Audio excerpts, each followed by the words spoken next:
Good evening, ladies and gentlemen.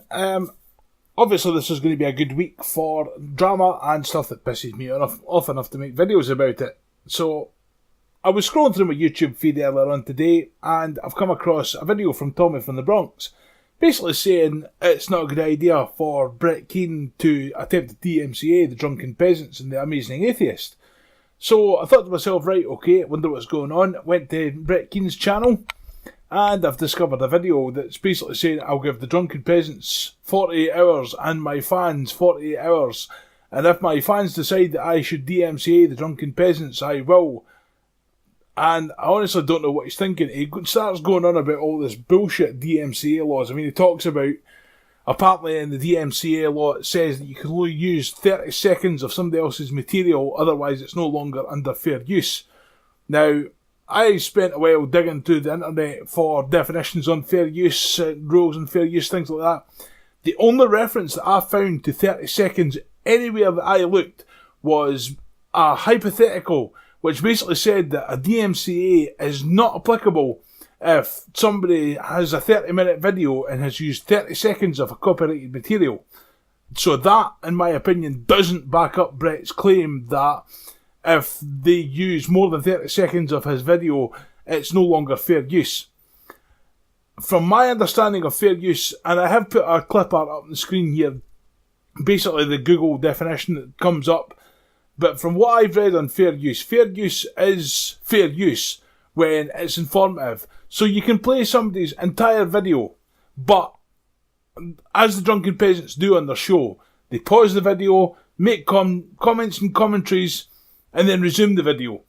If they were to do that sort of, and next we're going to watch a video from Brett Keane, watch the video silently from start to finish, and then maybe talk about it. I don't think that would fall under fair use, but I could be wrong because of the extra content at the end.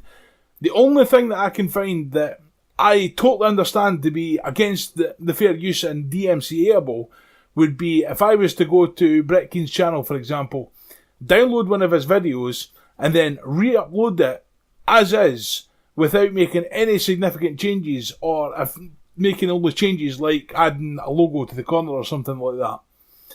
Now, Brett Keane's talking about, should I DMCA the Drunken Peasants? At the moment, the Drunken Peasants are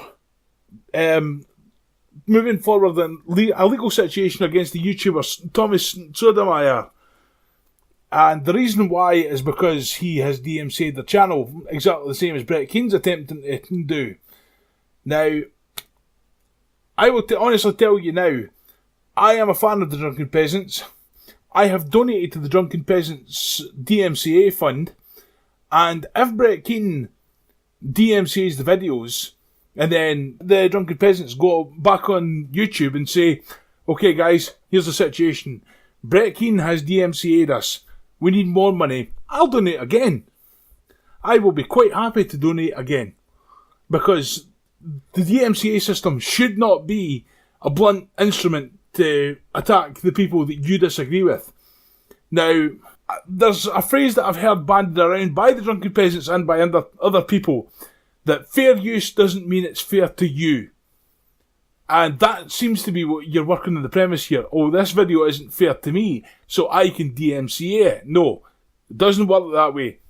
Because there is criticism of your work, it's fair use. There's nothing you can do about it. And if you attempt to DMCA it, you're going to perjure yourself. Now, he has looked at, in some of the video that I have been watching, saying that the reason why he's wanting to DMCA the channel is because the constant attacks against his children, attacks against his wife Dawn, and the intentional mispronunciation of her name, instead of calling her Dawn, calling her Dorn. Now, these are all things, the so-called attacks against their children. It's one of these things where even I'll admit it's maybe not the nicest thing to happen to you if it was your kids. But the problem is that this originated from either Fake Sagan or Brett Keane himself. And I tend to believe personally that it came from Brett Keane himself. I have been using YouTube for at least 10 years. So I've watched a good old bit of the drama, as it were. And I'll admit, I've come across Brett Keane in the past. I think my first ever interaction with Brett Keane was a Coughlin video. And at the time, Coughlin was a fairly big YouTuber. He made a video in response to one of Brett Keane's videos. Me being the kind of person I am, I wanted to see things from my own eyes. So I went to Brett Keane's video, watched the video, and I had a question. So I asked the question. Don't ask me what it was, this was years ago. And anyway, the next thing I know, I was blocked. So that was conversation shut down. And this has been in all my interactions with Brett Keane. And yeah, it has come to a point now where I'm not wanting to give Brett Keane the time of day, if I'm honest. Because, anytime that you'll speak to Brett Keane, he'll quite simply block you. So, going back to the point at hand, he talks about the fact that his children are referred to as water-headed idiots. That, as far as I'm aware, came up because Brett Keane sent an email to himself attempting to frame Fake Sagan for sending him this email. Maybe wrong. Now, you may have noticed that even though I'm responding to a Brett Keane video, the other videos that I have responded to in the past, I have used the original video, added links to the original video in the comment. That's not a legal requirement, by the way, Brett. There's nothing in fair use that says you have to link the original content. But I prefer to do it because that way people can look at their original content themselves. But I haven't used your video in this because I know for a fact that other smaller channels that have made responses to you have used the DMCA system to shut down their channels. Which leads me into the point of, I believe the DMCA system on YouTube is broken. Because while it is a legitimate tool, if someone is using your material whole cloth, it should be brought down and DMCA'd. Problem is that if someone DMCA's falsely and knowingly falsely, in my opinion, when it gets discovered that it's false, you should then get a strike. But that doesn't happen. So as for the reason why I'm not using Brett's video in this video, I know from experience that he has DMCA'd other people's videos to silence their voice. And I spoke about it in my last video, I haven't been well lately, but I have found YouTube to be a bit of a distraction, so I am planning to hopefully start doing some live streams. I'm hopefully going to get a friend of mine who's also a YouTuber to do some commentary stuff online. But as it stands, I don't want the hassle of arguing with a DMCA, because as it is, I may have to undergo treatment. So the time that I'm going to have in front of my computer to do these things is going to be precious to me.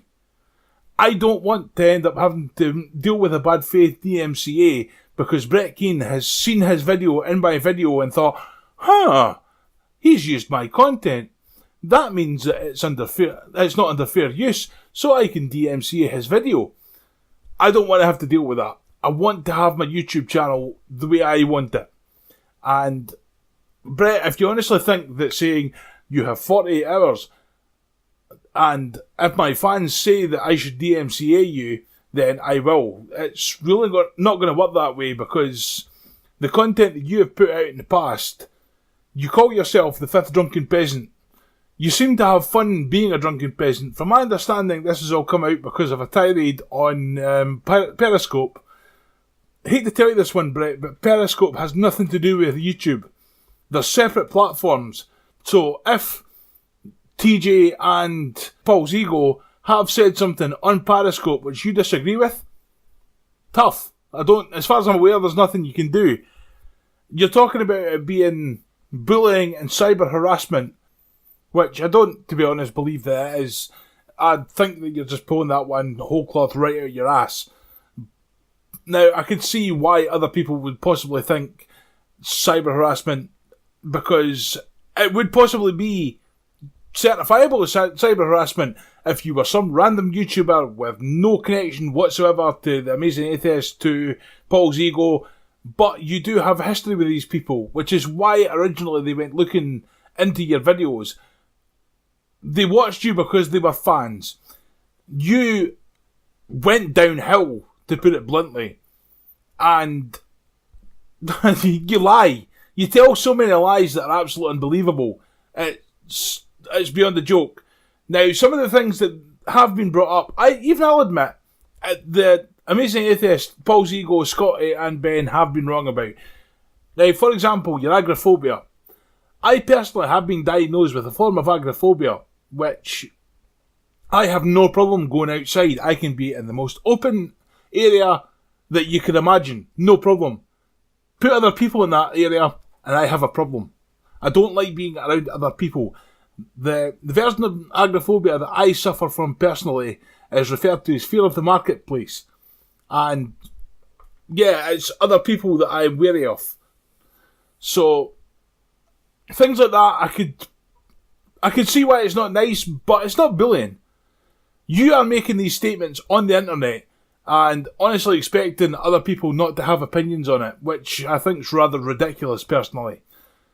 But I'm going to take this opportunity to end this video because it is just after 1 o'clock in the morning here. I'm still going to have to edit this and upload it, and I have to make dinner for my children and members of my family tomorrow, so I don't want to be up all night. But as to anybody who's made it this far, thank you very much for joining me tonight, guys. Hope you all have a pleasant morning, afternoon or evening, and I'll speak to you all again soon.